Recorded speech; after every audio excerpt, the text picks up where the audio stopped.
It's just about Biden-Harris push scrutiny of police. Trump would halt such efforts. And so Donald Trump is vowing to end the Biden administration's wide-reaching efforts to curb abusive policing, promising if he returns to the White House to rein in federal oversight of local law enforcement and empower officers to aggressively clean up American cities. Among the changes Trump has promoted, allowing the use of stop and frisk to interrogate suspects, rescinding a Biden administration ban on the transfer of military equipment to local police departments, deputizing local officers to enforce immigration laws, and deploying the National Guard to fight crime. The Democratic Party has a war on with the police. Trump said as a campaign rally last month in Charlotte, "We will give our police back their power, protection, respect that they deserve." I mean, and so when you look at something like what happened to a multi-millionaire, I mean, this dude's just had $100 million. What do you have? About $100 million contract, something crazy. He making a lot of money right now, and they're willing to choke him out in broad daylight over a traffic stop, rip him out of his car.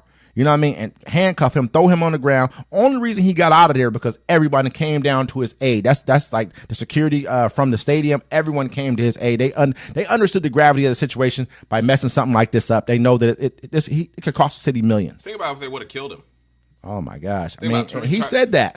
He said Tyreek Hill killed in traffic stop a block away from stadium. And with the footage that we just showed you guys, I mean, with that footage, man, alone, the police union has to stick up for the officers until they do an investigation. They will probably lose their jobs. And so we're sitting here like this, looking at this clear mandate that Trump has put out. It's a clear mandate to speaking that what I'm going to do is I'm going to basically tell these people they have direct immunity. We're not going to charge you with anything. That'd be almost like remember the guy who got the guy who was jogging and was murdered by the two I think it was a father and a son, and then his friend was recording it down in Georgia. And then the prosecutor or whatever, took months and months and months where I think it ended up having to have the feds come in. Yeah, because and they had the prosecutor got locked up for it. They got locked up for it because they brushed it. It took a public outrage because there was even video of it, and they're like, "Oh, he was breaking into the house." And see the video; it was under construction. He didn't steal nothing. And so if the feds wouldn't have any authority here if Trump was in office, because that's the only thing that'll scare a state and local if the feds come in and now start shaking up and accusing officers and putting them on trial. That's the only thing. If you know that's not going to happen, that case would have never been put to a jury. And ever. If you give the cops total immunity, we're back at Jim Crow. That's all it is. I mean, we're pretty much there right now if you think about it. Yeah, you know what I mean? Like, I don't like to quote him, but he said some real stuff. He was like, "Look." He's like, I don't want to talk about that lady in Chicago that got killed. He's like, because ain't nobody gonna die over it.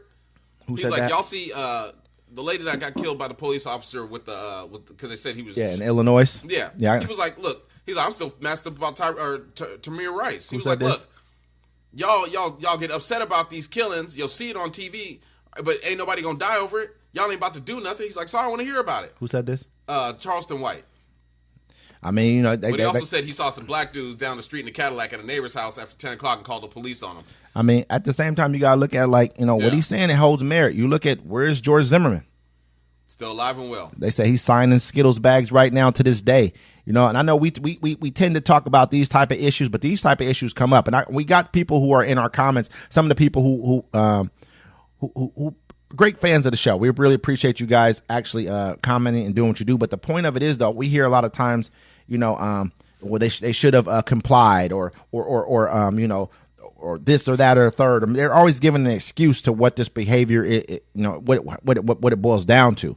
And if you really think about it, if there's no kind of oversight of this right here, this is going to broaden and get deeper. It's not just going to be about us anymore. It's going to start happening more to you guys as well. Not as much, but it's going to start happening to you guys as well. If you tell a police officer they have total immunity, they can pretty much do whatever they want without fear of retribution, it's going to be a problem. Well, you know, it's crazy. It's already affecting the African American community, but I think European Americans that live here too are going to feel the effects too, because you know usually they face consequences. You don't face consequences. We've seen videos of white Americans screaming at the police and doing whatever. Think about at the top of their lungs, man.